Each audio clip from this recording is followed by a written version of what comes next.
धन्यवाद उद्घोषक भाइलाई। यस नाम्बिन इंग्लिश बोर्डिङ स्कुलको 16औं वार्षिक उत्सव कार्यक्रमका सभाध्यक्षज्यू, ग्यासमा आसीन विशिष्ट अतिथिको रूपमा रहनुभएका हाम्रा धुलाबाडी स्थित मेची नगर 10 स्थित होराइजन इंग्लिश बोर्डिङ स्कुलका फाउन्डर प्रिन्सिपल तथा एन प्याप्सन केन्द्रीय सचिव सञ्जीव राईज्यू, ड्यासमा आसीन विभिन्न वार्डका वार्डाध्यक्षहरू हुनुहुन्थ्यो, उहाँहरू गइसक्नु भएको छ। ड्यासमा आसीन विभिन्न क्षेत्रमा रहनुहुने विशिष्ट अतिथिज्यूहरू, यस विद्यालयका फाउन्डर प्रिन्सिपल हाम्रा प्रेम शर्माज्यू, त्यस्तै गरेर उहाँका धर्मपति हाम्रा आदरणीय मेम, यस वार्षिक उत्सव कार्यक्रमलाई एकदमै भव्यताका साथ सम्पन्न गर्नका लागि उपस्थित हामीले मान्नुपर्ने आदरणीय अभिभावकज्यूहरू, यस विद्यालयमा अध्यापन गराउनुहुने शिक्षक शिक्षिकाज्यूहरू, त्यस्तै गरेर हाम्रा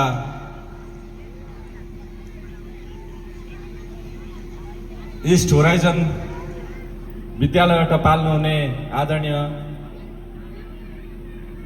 शिक्षक शिक्षिका मित्रहरू, विद्यार्थी भाइ बहिनीहरू, यस विद्यालयमा अध्ययनरत सम्पूर्ण विद्यार्थी भाइ बहिनीहरू, उपस्थित यस कार्यक्रमलाई कभरेज गर्नको लागि उपस्थित आदरणीय सञ्चारकर्मी मित्रहरू,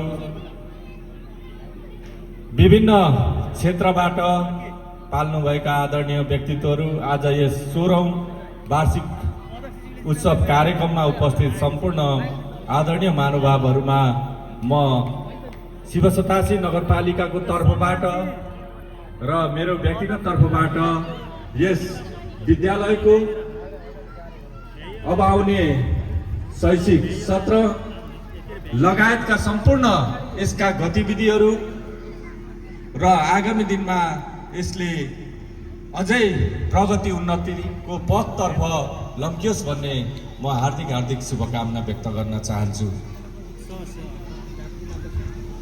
धेरै आज वास्तवमा वार्षिक उत्सव भनेपछि मैले पनि यो 3-4 वर्ष अथवा यो 3 वर्षको विभिन्न विद्यालयहरूको वार्षिक उत्सवमा सहभागी हुने अवसरहरू मैले प्राप्त गरेको छु। यो मेरो अनुभव। आज अभिभावकहरूले आफ्ना विद्यार्थी छोराछोरीहरूको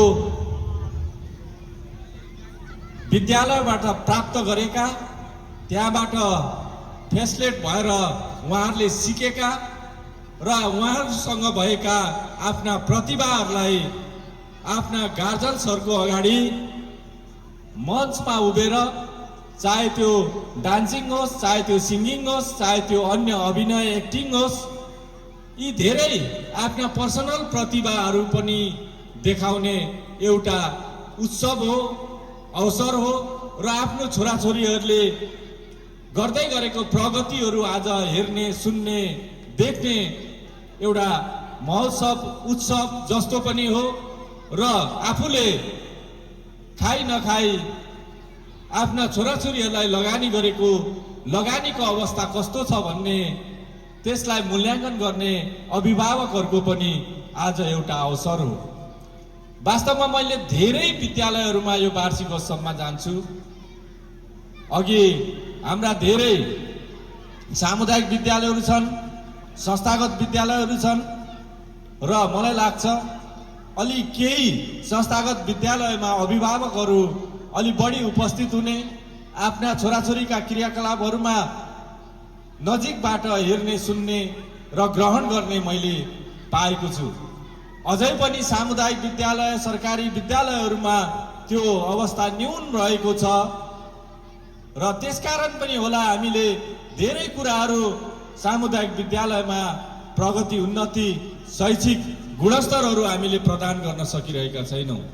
आज त्यस मानेमा पनि यहाँ अभिभावकहरू उपस्थित हुनुभएको छ, आफ्नो विद्यार्थी छोराछोरीहरूको अवस्थाहरू बुझ्नुभएको छ र तपाईहरूले यो विद्यालयले प्रदान गरेको शिक्षा सँगसँगै अन्य गतिविधिहरूमा तपाईहरूले मूल्याङ्कन गर्ने एउटा अवसरको रूपमा यो वार्षिक उत्सवलाई मैले बुझेको छु र तपाईहरूले पनि पक्कै यसरी नै लिनुहुनेछ भन्ने मैले पूर्ण विश्वास लिएको छु। वास्तवमा हामीले विद्यालयको उद्देश्य एउटा विद्यार्थीलाई सक्षम नागरिक बनाउने, उसको जीवनमा चाहिने शिक्षाहरू प्रदान गर्दै जाने र अन्य उहाँको विद्यार्थीको जीवनमा चाहिने अन्य गतिविधिहरूलाई पनि चाहिँ सहजकर्ताको रूपमा अघि सरले भने जस्तै फेसिलिटेट गर्दै जाने र यो संसारमा कसरी जिउन सकिन्छ र यो संसारलाई कसरी सुन्दर बनाउन चाहिँ को लागि एउटा भूमिका खेल्न सक्छ भन्ने एउटा जुन शिक्षा लिन विद्यालयहरूमा आउँछन् त्यो प्रदान गर्नको लागि पनि हामीले वास्तवमा एउटा विद्यालयमा हामी भर पर्छौँ र हामीले भर पर्नुपर्ने अवस्था पनि छ। हामी यो शिव 87 नगरमा हामीले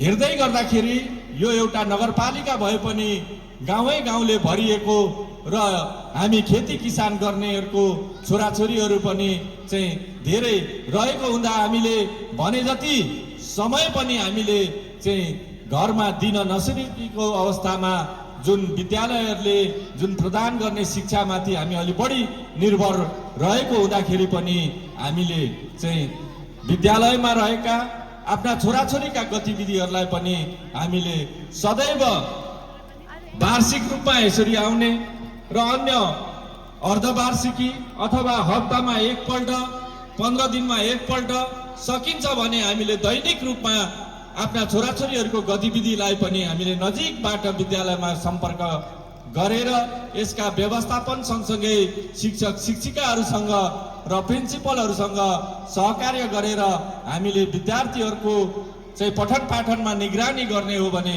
पक्कै पनि त्यो विद्यार्थीले चाहिँ अव्वलता हासिल गर्नेछ र त्यसलाई एउटा शैक्षिक रूपमा पूर्णता दिन हामी सक्षम हुनेछौँ भन्ने मैले बुझेको छु। त्यसकारण पनि अहिले हाम्रा विभिन्न समस्याहरू बावजुद पनि यो नाम्बिन स्कुलले चाहिँ आफ्नो 16औं वर्षमा प्रवेश गर्दै यहाँ एउटा यो शैक्षिक एउटा उच्च शिक्षा अथवा यसलाई एउटा गुणस्तरीय शिक्षा प्रदान गर्ने एउटा शैक्षिक चाहिँ संस्थाको रूपमा आज स्थापित भएको छ।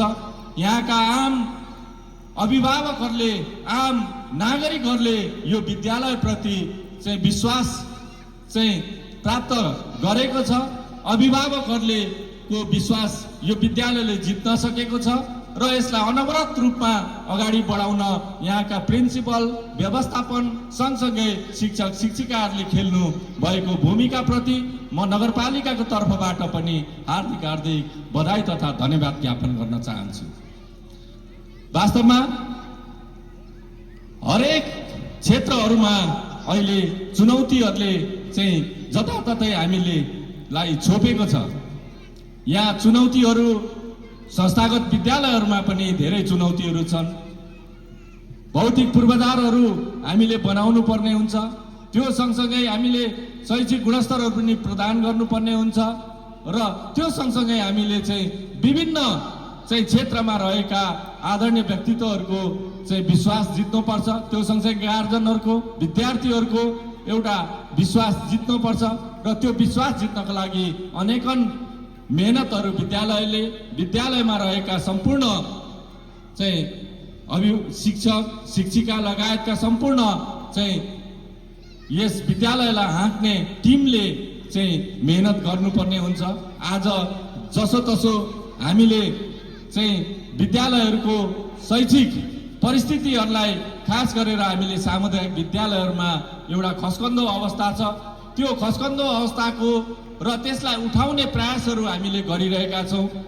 त्यसको एउटा अल्टरनेटिभको रूपमा अथवा वैकल्पिक एउटा शैक्षिक संस्थाको रूपमा जुन संस्थागत विद्यालयहरूले खेलेको भूमिका छ, यो हाम्रो सबै समाजले उहाँहरूलाई धन्यवाद दिनुपर्छ।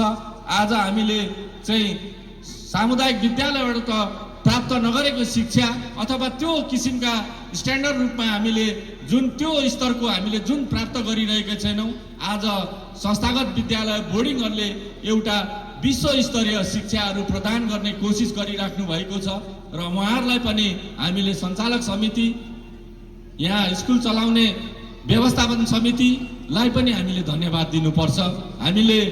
हामी सरकारमा रहेका जनप्रतिनिधिहरूले हामीले सबैलाई दुवै आँखाले चाहिँ हेर्नुपर्छ। सरकारका विभिन्न केन्द्रीय सरकारका शिक्षा नीतिहरू रहेका छन्, त्यसमा हामीले संस्थागत विद्यालयलाई स्थानीय पालिकाको तर्फबाट हामीले त्यति धेरै साथ सहयोग गर्न सकिरहेका छैनौँ।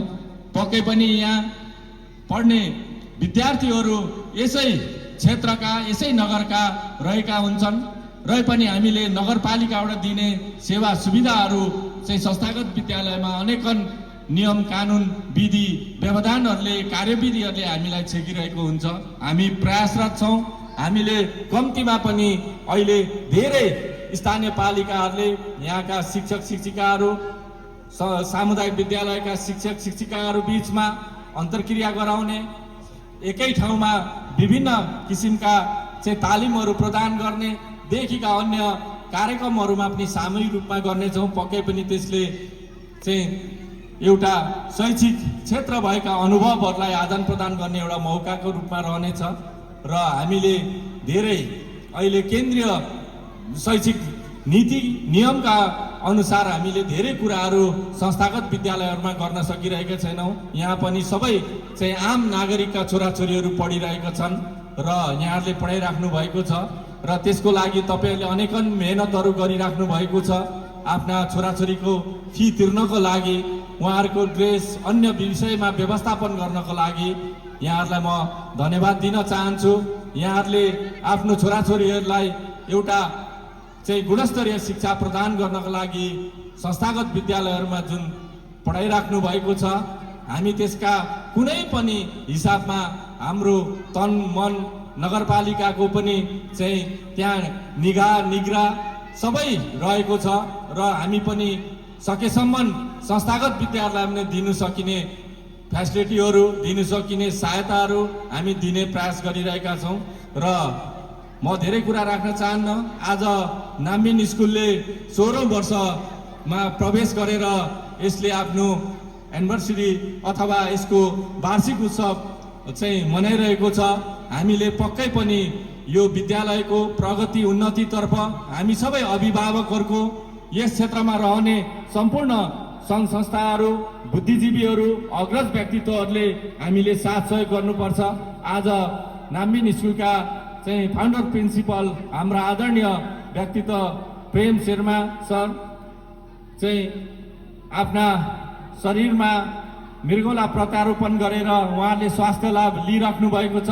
पक्कै पनि उहाँले स्वास्थ्य लाभ लिइसकेपछि यो विद्यालयलाई अझ चाहिँ द्रुत गतिमा अगाडि बढाउनु हुनेछ। त्यो सँगसँगै चाहिँ इस्ट होराइजन इङ्ग्लिस बोर्डिङ स्कुलसँग जुन सहयोग अथवा सहकार्य गरेर अगाडि बढ्ने अघि हाम्रा सञ्जीव सरले यहाँ राखिसक्नु भएको छ।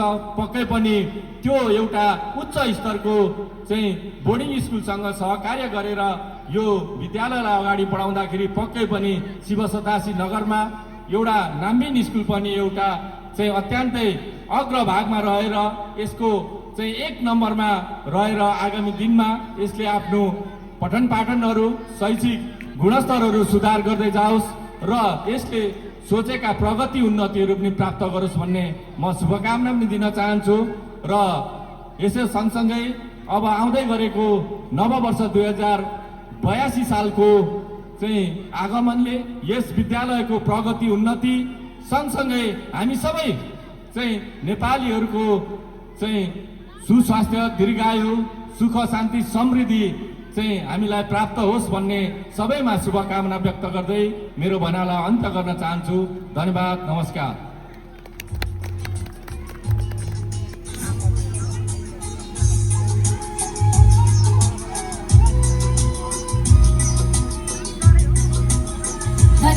नमस्कार साहब। अब कार्यक्रममा मायाको चिनो वितरण गर्ने पालो